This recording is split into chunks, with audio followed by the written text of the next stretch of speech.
یہ مقامات جاری و ساری فرمائے۔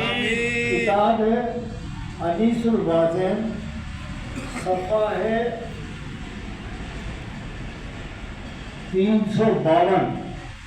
نبی کریم حضور اکرم صلی اللہ علیہ وسلم فرماتے ہیں کہ بروز قیامت کعبۃ اللہ کو دلہن کی طرح سجا دیا جائے گا، اور تمام جتنے بھی حجاج اکرام ہوں گے جنہیں اللہ تعالیٰ نے حج کی توفیق دی ہوگی، وہ اس کے چاروں طرف چمٹے ہوئے ہوں گے۔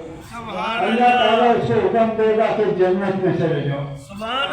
لیکن کچھ ایسے لوگ ہوں گے جن کا یہ عذر قابل قبول نہیں ہوگا۔ نمبر 1 کہ اذان کی آواز سنے اور مسجد میں نہ جائے، اپنے پاس کھانا ہوتے ہوئے سائل کو بھگا دے، مذہب کے مطابق پورا علم ہوتے ہوئے اس پہ عمل نہ کرے۔ اور نمبر 4 یہ کہ وہ شخص جو احکام خداوندی کی ہر چیز کو جانتا ہو لیکن اس پہ عمل نہ کرے۔ تو اللہ سے دعا ہے کہ اللہ تعالی ہم سب کو ان چیزوں سے محفوظ فرمائے اور سنت محمدی صلی اللہ علیہ وسلم پر عمل پیرا کرنے کی توفیق عطا فرمائے۔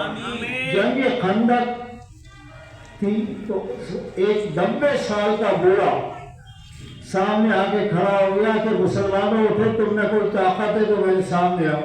وہ شخص وہ سمجھو کہ عرب کا وہ شخص تھا کہ جس کو بہت ہی خطرناک کہتے تھے، وہ 1000 آدمیوں پہ کافی تھا۔ جب سامنے آگے کھڑا ہوا تو حضرت علی کرم اللہ وجہ اٹھنے لگے تو حضور اکرم صلی اللہ علیہ وسلم نے کہا علی بیٹھو، جسے حضور کہتے ہیں بیٹھو تو وہ نہ بیٹھیں، آپ بیٹھ گئے۔ اس نے پھر لڑکارا، تیسری دفعہ کہا کہ تم لوگوں کو بڑا شہادت کا شوق ہے، آؤ میں تمہیں شہادت دیتا ہوں، میرے سامنے تو آئے کوئی۔ جب حضرت علی کرم اللہ وجہ اٹھے تو حضور اکرم صلی اللہ علیہ وسلم نے آپ کے سر پہ خود امامہ باندھا، اور امامہ باندھنے کے بعد تلوار جو تھی اپنے ہاتھ میں دی۔ حضرت علی کرم اللہ وجہ پہنچے تو وہ شخص جو تھا ایسا درندہ اور خوخار، اس لیے کہ پروپیگنڈے ہمارے بڑی اہمیت رکھتے ہیں، عرب میں بڑا پروپیگنڈا تھا کہ بڑا خطرناک خوخار ہے، اور وہ کارڈ بھی لیا کرتا تھا، کھاڑ بھی دیتا تھا بندے کو، اور 90 سال کا بوڑھا، یہ رب کی طاقت تھی اس میں۔ تو جب وہ مقابلے پہ آیا تو اس نے جو وار کیا وہ خالی گیا، اس نے غصے میں آ کے جو تلوار ماری تو اپنے گھوڑے کے دونوں پاؤں کاٹ دیے۔ اس کا مقصد یہ ہوتا ہے کہ میں نے کشتیاں جلا دیا، میں واپس نہیں جاؤں گا، یا تو ماروں گا یا مروں گا۔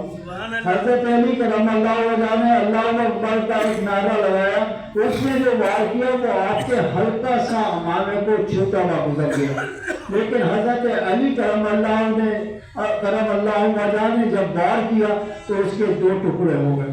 اللہ سے دعا ہے کہ اللہ تعالی ہم سب کو علی جیسی شجاعت عطا فرمائے۔ اور اس کے بعد ہے حضرت عمر بن خطاب کا زمانہ تھا، تو آپ نے حضرت عمر بن عاص کو مصر کا گورنر بنایا تھا، اور مصر کے اندر ایک دریا بہتا تھا جسے دریائے نیل کہتے ہیں۔ پورا مصر کا دار و مدار جو تھا وہ اس کے اوپر تھا۔ اس کی ایک عادت تھی کہ سال میں ایک دفعہ وہ خشک ہو جاتا تھا، اور خشک ہونے کے بعد وہ جب چلتا تھا کہ ایک لڑکی کو قتل کر کے کنواری کو وہاں ڈال دو تو وہ بہنے لگتا تھا۔ تو جب حضرت عمر بن عاص کا گورنر تھے تو وہ خشک ہو گیا، تو آپ نے حضرت عمر کو خط لکھا کہ حضور بات یہ ہے کہ یہ خشک ہو گیا، آپ اس کے لیے کچھ کریں۔ تو آپ نے خط لکھا اور کہا کہ جتنے بھی لوگ ہیں ان کو سنا دینا۔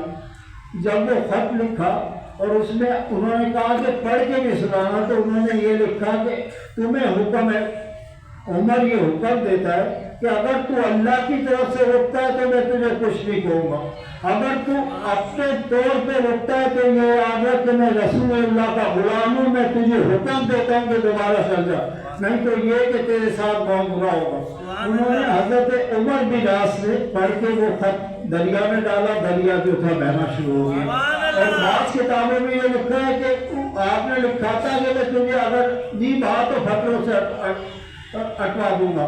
تو ہم جو بھی ہے اللہ تعالی ہم سب کو جو بھی اس میں لکھا ہے اسے سمجھنے کی توفیق عطا فرمائے۔ اس کے بعد ہے ہارون الرشید اور بہلول دانا۔ بہلول دانا جو تھے ایک بہت بڑے فلاسفر تھے، یہ ذرا بات سمجھیے گا، تھے درویش آدمی۔ تو دیکھا کہ اس کے محل کے سامنے اپنے مٹی کے گھرونے بنا رہے ہیں، انہیں توڑ رہے ہیں۔ خواتین جو ہوتی ہیں وہ بڑی عقیدت مند ہوتی ہے۔ محل زبیدہ نے اس کی جو ملکہ تھی جھلی میں سے دیکھا، اس کے بعد اپنی سہیلیوں کے ساتھ باہر نکلی، کہا کہ بہلول یہ کیا بنا رہے ہو؟ کہنے لگے جنت میں گھر بنا رہا ہوں۔ کہنے لگے جنت میں گھر بنا رہے ہو، اس کی قیمت کیا ہے؟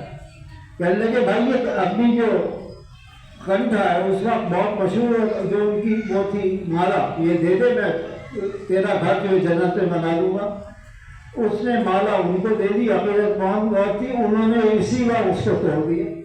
کہنے لگے جا تیرا گھر جو وہ بن گیا جنت۔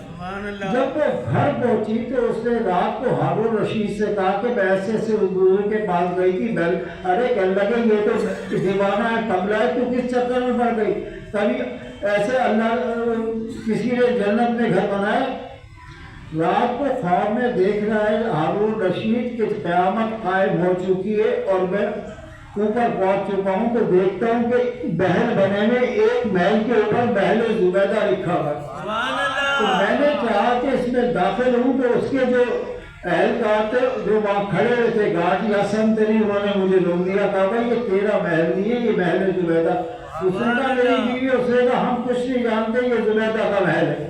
جب صبح آنکھ کھلی شام ہوئی اس بات کو سمجھیے گا، تو ہارون رشید پھر آیا، کہا کہ بھائی وہ انہوں نے پھر بنائے تھے، تو کہنے کہ بھائی ایک محل مجھے دے دو۔ تو انہوں نے یوں کر کے دیکھا، کہنے کہ بھائی بات یہ کہ جب تو یہ دیکھے کا سودا ہے، تیری بیوی نے اندیکھے کا سودا کیا تھا تو اس کا محل بن گیا، تو نے دیکھ کے جو اس پہ آیا میں تجھے محل نہیں دیتا۔